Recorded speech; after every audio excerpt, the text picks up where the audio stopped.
আসসালামু আলাইকুম প্রিয় দর্শক, সকলে কেমন আছেন? আমি আলহামদুলিল্লাহ।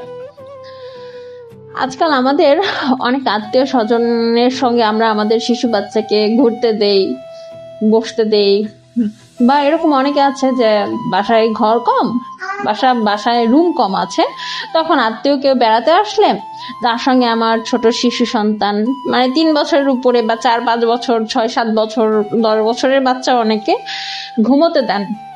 এই কাজটা করা যাবে না। সেটা মেয়ে হোক ছেলে হোক, বাচ্চাদের সাথে আপনার আত্মীয়দের ঘুমাতে দেওয়া যাবে না। এটা অনেকে খারাপ ভাবে নিতে পারেন, আগেই ক্ষমা চেয়ে নিচ্ছি, এটা খারাপ ভাবে নেবেন না।